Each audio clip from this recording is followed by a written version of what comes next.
À partir du 1er janvier 2025, l'autorité de régulation des communications électroniques et de la poste, ASERP, met en application le nouveau plan de numérotation des téléphones portables qui passe à 10 chiffres. Après les messages de sensibilisation à travers les médias et la campagne de communication dans les réseaux sociaux, l'ASERP se rapproche des consommateurs. Des rencontres de proximité qui visent à expliquer aux abonnés des GSM les raisons de cette révolution et surtout ce qui se passera dès le 1er janvier 2025 si les abonnés ne se conforment pas à la réglementation en vigueur. Depuis donc le 30 novembre, aujourd'hui le 20 décembre, nous avons exactement 11 jours pour nous conformer à cette réglementation. Pourquoi? Parce que passé ce délai, nous risquons de ne pas pouvoir communiquer. Notons en passant que depuis le mois de mai 2024, l'Union internationale des télécommunications dans le monde entier a permis et a informé tous ceux qui contactent le Bénin qu'avant de le faire désormais, il faut faire le 229 suivi du 01. Il est donc impérieux, important, urgent pour tous ceux qui sont béninois au Bénin, ceux qui sont à Dassa, ainsi que tous ceux qui sont dans le pays et qui puissent être informés. Et c'est la raison d'être de notre présence ici. L'ASERP vient informer, sensibiliser, éduquer les consommateurs. À partir de maintenant jusqu'à la fin, nous avons 11 jours. Mettre le 01 devant, modifier les cartes de visite. Si vous avez des clients en ligne sur TikTok, sur WhatsApp et autres, corrigez les numéros, mettez le 01 devant. Parce que si vous ne le faites pas, ils risquent de ne pas pouvoir vous contacter et vous risquez également de ne pas pouvoir communiquer avec eux. C'est pour ça que nous sommes là et nous voulons que tous ceux qui sont venus aujourd'hui puissent être nos relais dans les hameaux, dans les maisons, dans les entreprises pour que cette disposition mise en place par le gouvernement et accompagnée par l'association des consommateurs BSSC et que nous sommes venus soutenir ici puisse être une réalité. La rencontre qui a lieu à Dassazoumé vendredi 20 décembre a réuni des participants venus de toutes les communes du département. Cette approche de l'ASERP est bien appréciée par les participants. Suite à notre séance de sensibilisation, ce que moi j'ai pu garder aujourd'hui, c'est qu'il est d'une importance capitale que nous tous, en tant que citoyens béninois, nous fassions les mises à jour de nos numéros en les ajoutant 01. Alors on nous l'a expliqué de plusieurs manières. Si nous avons nos téléphones Android, nous pouvons déjà aller sur Play Store et taper l'application Convium, l'application elle-même qui a été mise en place par la CEP Bénin, qui peut nous permettre de convertir nos numéros de 8 chiffres à 10 chiffres et nous adapter à la nouvelle réglementation des plans de numérisation au Bénin. Le travail que nous avons fait, ce n'est que de sensibiliser encore ceux qui sont proches de nous. Parce que d'ici, comme l'a dit la vice-présidente de la CEPT, la conseillère, c'est que nous avons encore 11 jours pour que les numéros soient mis à jour, que désormais tout le monde ait les 10 chiffres comme numéro. Sinon, à partir du 1er janvier 2025, les numéros à 8 chiffres ne vont plus passer. Alors nous, notre devoir est de sensibiliser encore plus nos proches, ceux qui nous appellent, ceux qui sont autour de nous. Et dès qu'on voit quelqu'un qui manifeste peut-être un mécontentement parce qu'il n'a pas encore fait une mise à jour de ses numéros, parce qu'il a des problèmes à échanger, à contacter, on a juste à lui expliquer l'intérêt et le bien fondé. J'ai aimé parce que ça permet plus de sécuriser le pays. Désormais, on sait que quand tu mets ton code, tu mets ton indicatif, le 0229, et que tu ajoutes le 01 partout où tu es dans le monde entier, tu sais que ça, c'est le Bénin. Donc ça nous permet déjà d'édifier notre pays à part. Et aussi, ça nous permet aussi de garder nos numéros plus tard. J'aimerais partager avec toutes et toutes de pouvoir convertir les numéros à 10 chiffres et désormais, et avant de passer n'importe quel appel, il faudrait qu'on ajoute le 01. Cette séance d'information et de sensibilisation, conduite par la vice-présidente de l'ASERP et les associations des consommateurs, sera élargie aux communautés à la base par des agents de relais qui ont également pris part à cette rencontre.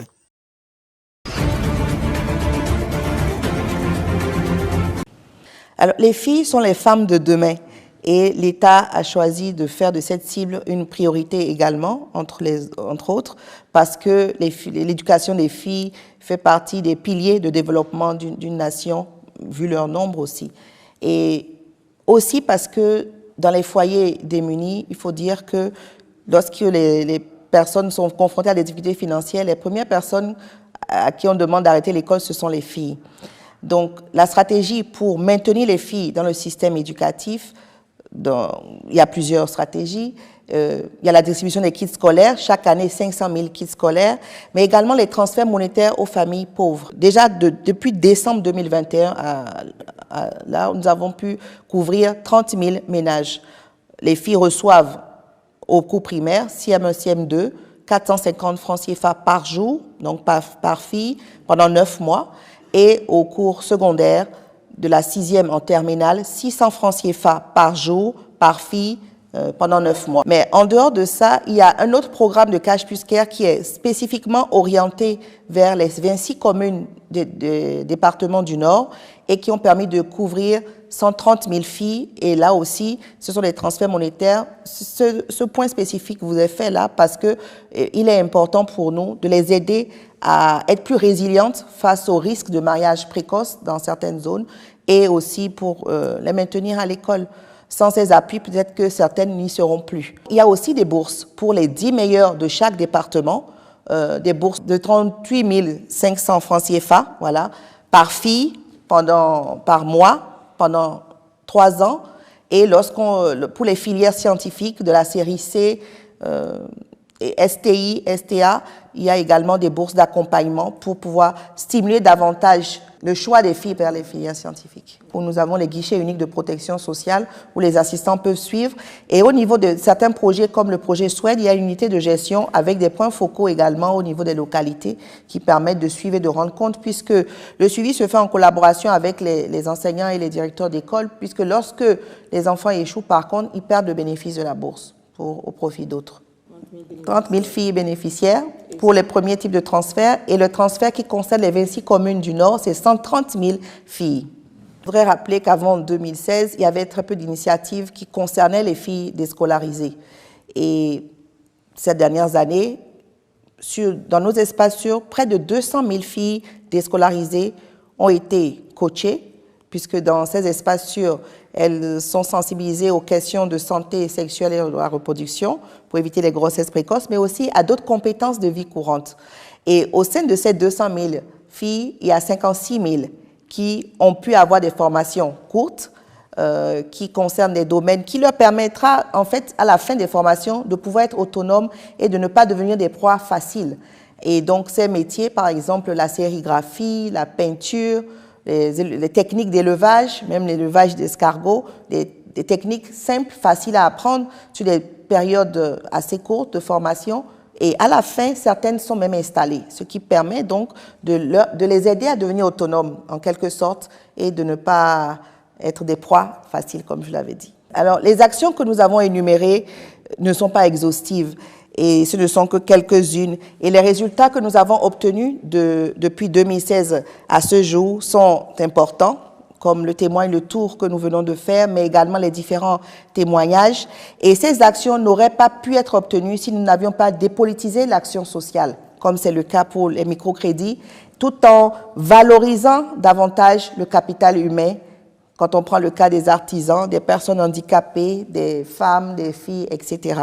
Et je voudrais en profiter pour remercier les partenaires qui travaillent à nos côtés, qui nous assistent, et surtout remercier les travailleurs du secteur social qui œuvrent avec abnégation pour une meilleure justice sociale partout sur le territoire national dans les guichets uniques de protection sociale. Et je voudrais rassurer nos compatriotes que nous restons engagés pour poursuivre ce qui reste. Le chef de l'État nous a habitués à des discours qui ne nous font pas dormir. Il faut d'abord déjà le saluer pour ça. 30 minutes de discours, concis, précis, très clair à comprendre et pas du tout ennuyeux. Et vous l'avez vu, lui-même a dit qu'il n'est pas venu enlier des chiffres. Et il a eu l'intelligence de commencer par dire là où il y a des défis encore à relever.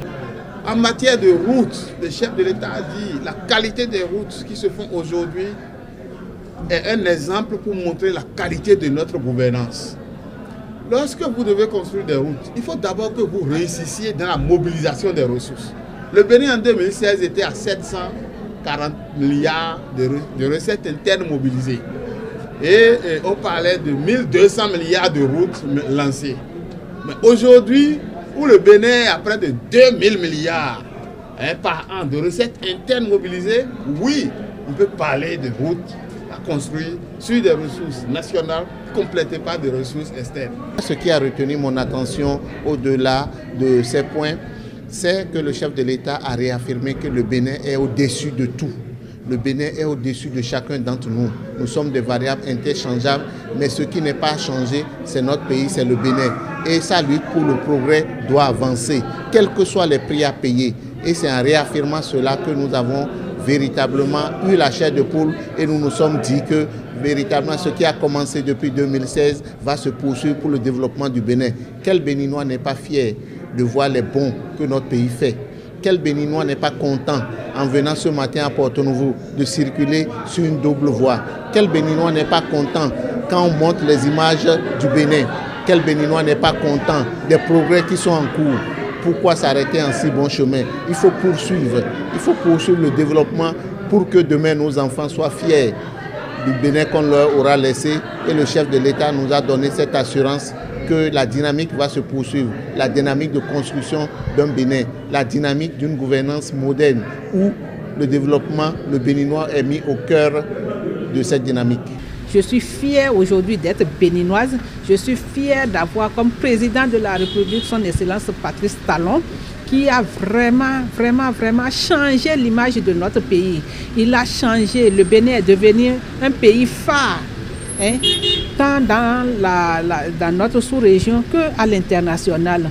Nous sommes fiers d'avoir le président Patrice Talon comme président de la République du Bénin. À mon avis, ça lui ressemble.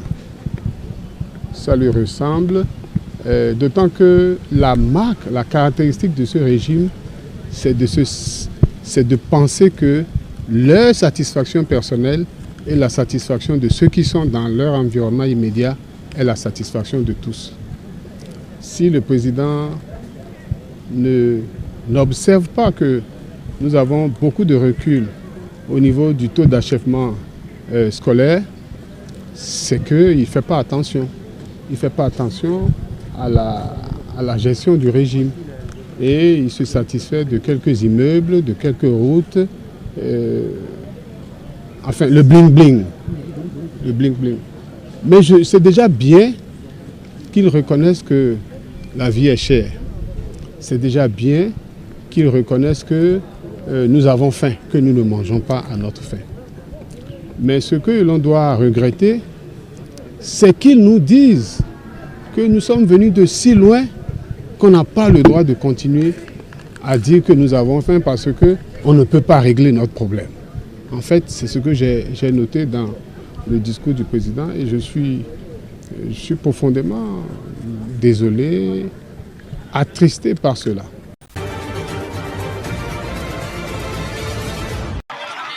L'entreprise minière française Orano s'apprête à lancer un arbitrage international à l'encontre du Niger. Le spécialiste d'uranium a récemment vu son permis d'exploitation suspendu sur un gros gisement, celui d'Imouraren. Les médiations menées depuis le 19 juin se sont révélées infructueuses. Début décembre, Orano affirmait que les autorités nigériennes avaient pris le contrôle opérationnel de sa filiale du Niger, détenue à 63,4% par Orano et 36,6% par l'État du Niger. L'entreprise dont l'État français possède 90% des actions avait annoncé la suspension des productions de sa filiale à partir du 31 octobre, faute de pouvoir continuer à travailler dans le pays.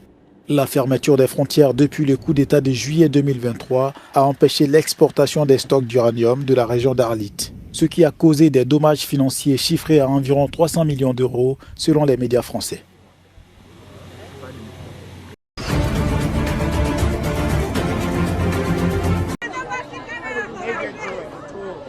Au Nigeria, au moins 32 personnes dont 4 enfants ont perdu la vie dans une double bousculade à l'occasion d'une distribution de cadeaux de Noël.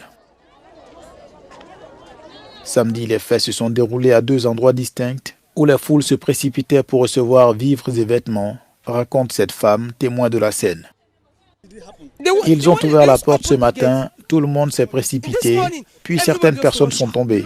Et on a commencé à leur marcher dessus, ils les ont piétinées jusqu'à ce qu'elles meurent. L'une des bousculades a eu lieu tôt le matin devant l'église catholique Holy Trinity d'Abuja, où certains avaient passé la nuit à attendre. 1000 personnes ont été évacuées selon les autorités. Nous avons constaté que beaucoup de personnes ont été piétinées. Il a fallu beaucoup d'efforts pour les transporter immédiatement à l'hôpital. Mais malheureusement, nous avons perdu 10 personnes, dont je pense 4 enfants parmi les victimes. Ces deux tragédies surviennent quelques jours après une autre bousculade dans le pays le plus peuplé d'Afrique, qui fait face à la pire crise du coût de la vie de son histoire.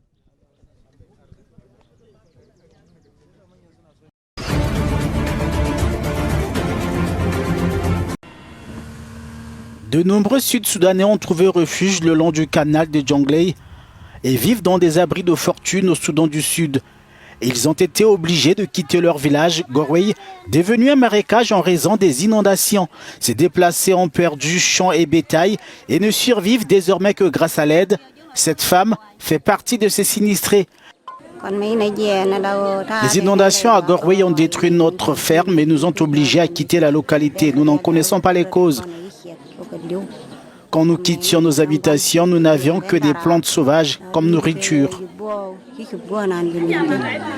Selon le programme alimentaire mondial, près de 70 000 personnes ayant migré vers le canal de Jonglei dépendent de l'aide, mais l'enclavement de la zone rend difficile sa distribution.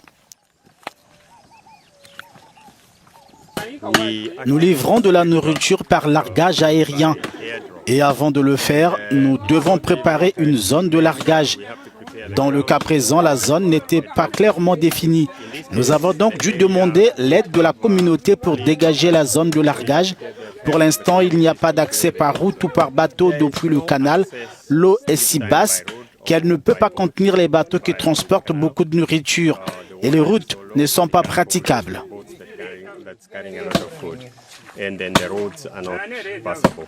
L'accessibilité n'est pas le seul problème auquel les humanitaires sont confrontés. Alors que les donateurs manquent à l'appel, les rations d'aide alimentaire ont été réduites de moitié.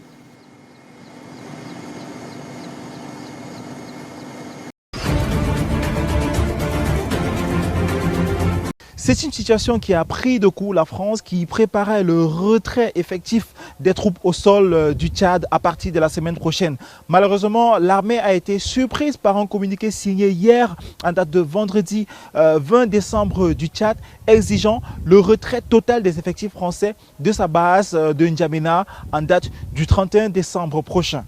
C'est donc un énième revers pour la France qui entrevoyait le départ des premières troupes au sol pour la semaine prochaine, notamment en date de mardi.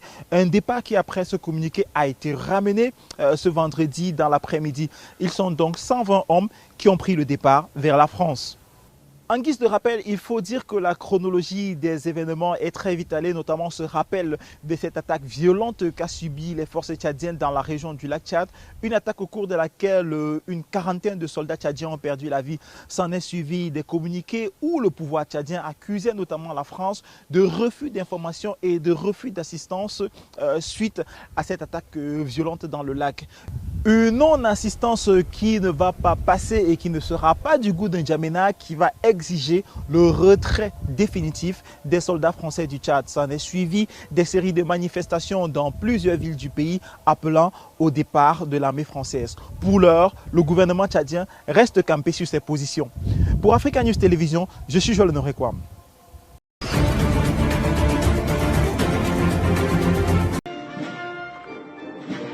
La base française de Djibouti sera bientôt réinventée comme point de projection pour des missions en Afrique, après que les troupes françaises aient été contraintes de quitter le Sahel. C'est ce qu'a annoncé cette semaine le président de la République française en visite à Djibouti dans le cadre des fêtes de fin d'année. Au cours d'un dîner de Noël avec les 1500 militaires, Emmanuel Macron a déclaré que la base 188 de Djibouti sera la seule exception de la mesure de réduction des voilures historiques prévue sur le continent africain. Le président français a souligné la particularité de ce petit pays d'Afrique de l'Est, situé face au Yémen, à la sortie de la mer Rouge, dans le détroit de Bab el-Mandeb, où transite une grande part du commerce mondial entre l'Asie et l'Occident. À ce jour, la base de Djibouti est plus orientée vers des missions au niveau de l'océan Indien et de l'Indo-Pacifique plutôt qu'en Afrique, une situation qui devrait évoluer selon le président Macron.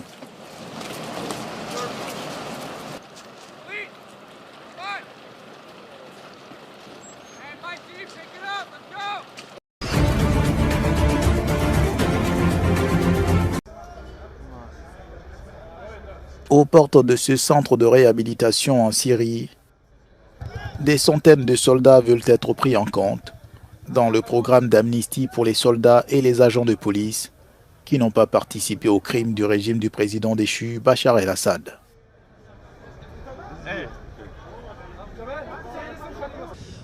Ceux qui servaient dans l'armée sont venus ici pour régulariser leur situation. Nous espérons qu'ils vont reconsidérer notre statut. Nous n'avons été impliqués dans aucun des bains de sang. Nous servions simplement le pays il y a longtemps. Samedi à Damas, les soldats de l'ancien gouvernement ont officiellement intégré la nouvelle armée syrienne, un processus organisé par les nouveaux maîtres de Damas.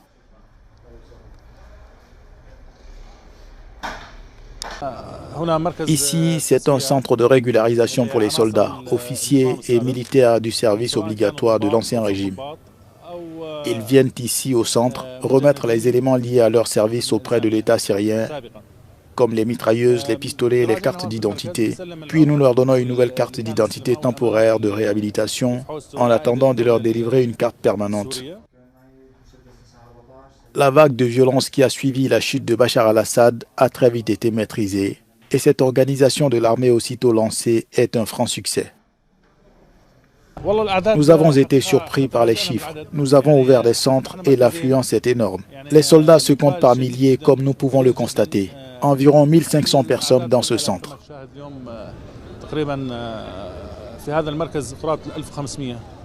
Le groupe militant Hayat Tahrir al-Sham, autrefois affilié à Al-Qaïda, a mené l'insurrection contre Assad, mais il est désormais engagé à la reconstruction du pays et à l'unification de ses nombreuses factions.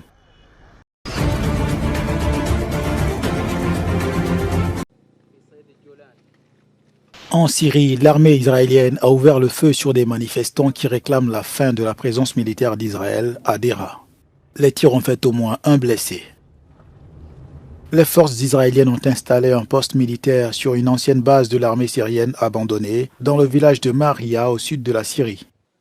Elles auraient interdit aux agriculteurs locaux l'accès à leurs plantations. Abdullah Rouf Abou Zalfa est le chef de la localité de Maria.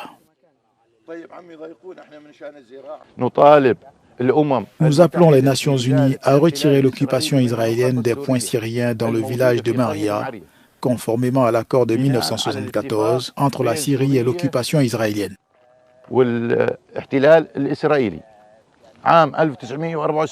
Le village de Maria est à l'extrémité ouest de la province de Deraa, au sud de la Syrie, près du plateau de Golan occupé par Israël, mais en dehors de la zone de tampon de Golan établie par l'accord de cessez-le-feu de 1974 entre la Syrie et Israël. Dans un communiqué, Israël affirme opérer dans cette zone afin d'assurer la sécurité de sa frontière nord.